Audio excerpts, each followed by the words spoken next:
Hi everybody, welcome to Nutnfancy's review on heavy-duty hiking boots. As requested by a couple viewers, and I just wanted to do it anyhow because I will here and there cover different backpacking and outdoor gear things, not just knives, not just guns, all kinds of things that enable us to go in the out of doors and be comfortable.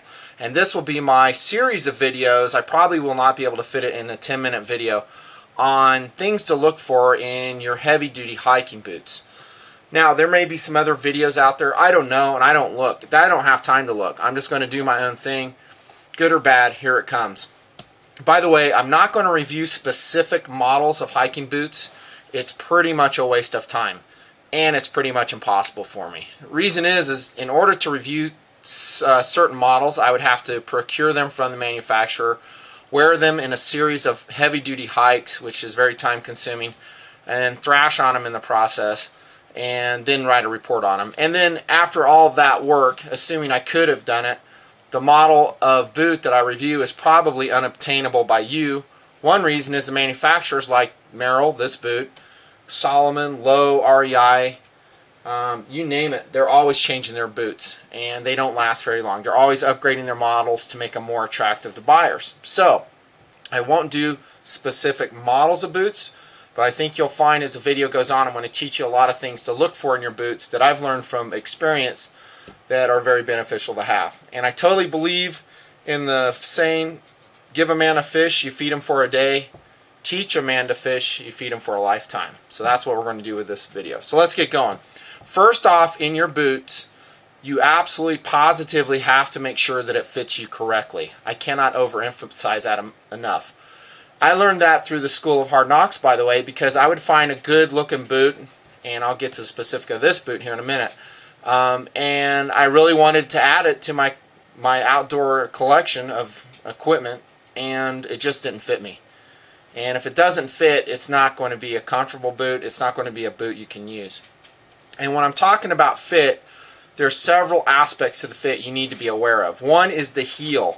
Does the heel grasp in a not tight but a snug way? Because we absolutely positively have to minimize heel slippage in a hiking boot, because that's going to cause all kinds of blister problems. Been there, done it, still do it occasionally. I'll explain a little bit more about that in a sec. But the heel fitment is very critical. Also the instep, or this portion right here, and finally the toe box. There are three areas that you need to make sure that the boot is adequately sized to your own foot. And feet are just a widely variable commodity. As such, you can't really go off the sizing of a manufacturer. A manufacturer may, like this Merrell, I believe is in size 11 for me, and it fits me nicely. However, maybe a Salomon size 11 is very small for me. So you don't go off the sizing too much. It just varies from manufacturer to manufacturer.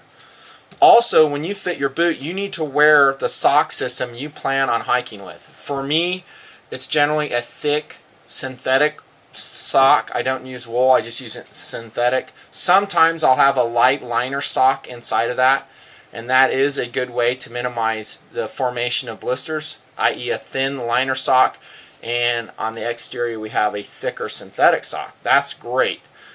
And if that's your system, you need to go to the store that way and fit your boots up. By the way, speaking of stores, boots are one of the few items I'll recommend buying locally pretty much all the time, because you have to put them on, you have to wear them around for a while, and oftentimes you can also get some knowledgeable advice at the store if that salesperson is a hiker, him or herself. And I don't listen to anybody who's not, because they just don't know what they're talking about. It's got to be someone who's actually pounded the trail out there, put some dust on their soles, and they know what works and what doesn't work. So go and get them locally. Now, that's not to say you cannot mail order a boot. You can, but you need to be ready to spend some money in shipping them back when you find out that indeed they don't fit you. I guess the upside of going the mail order route is you could walk around the house with them and spend actually not just hours but days inside your house wearing them and seeing if they fit. So that's a big upside. And when you are investigating the fit qualities of a specific design of boot, you do want to wear them a long time. not just a half hour. I mean, you spend some time in the store, if you indeed go to a store, and walk around in them.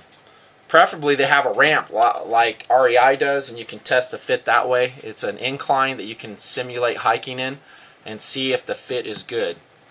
So back to the fit, we talked about the three things. A heel, that's got to be snug for you to minimize heel slippage. The instep has to be sized accordingly. Not super critical in my experience. The toe box, however, is critical. You do not want your toes jamming on a descent into the toe box. This area right here is called the toe box.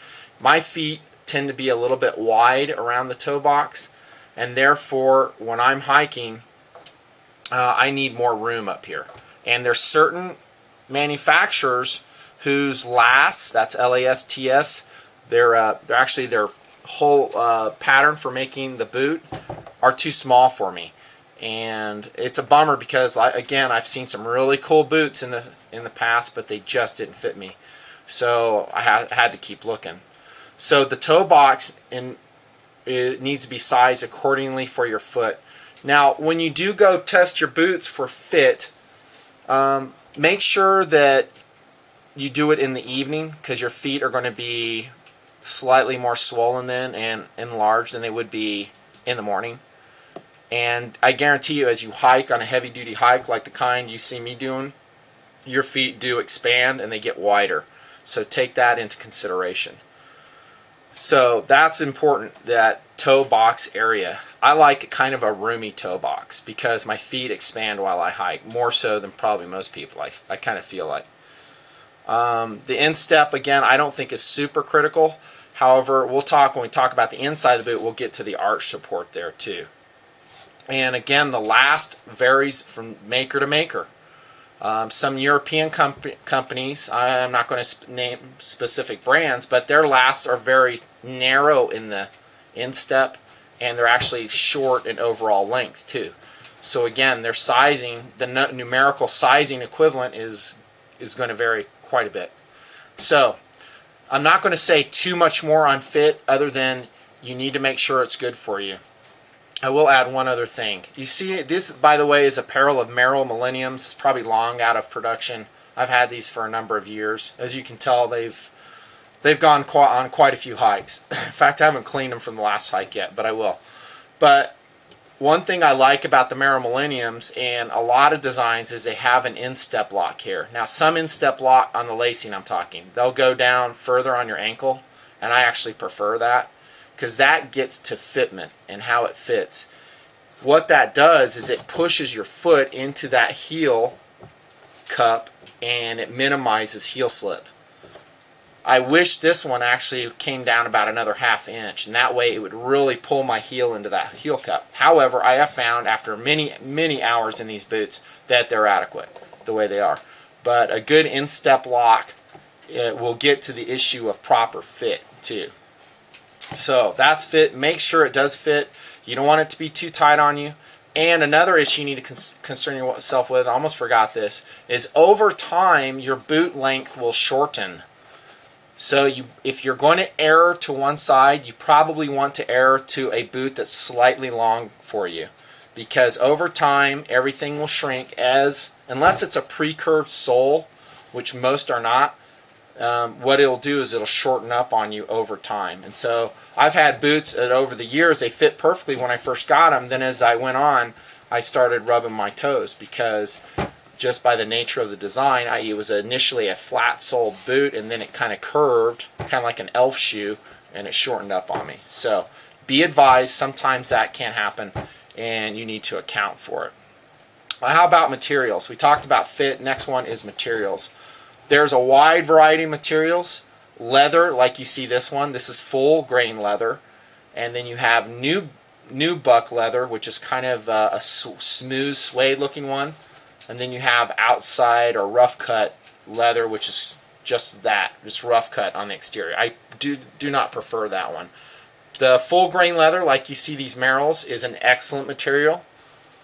And I've had some really good experience. You can see how it takes the wear. And in a high wear boot, i.e. rocky environments, very important. That's part 1 of this video. I'm going to pick it up in part 2. Nutnfancy. Thanks.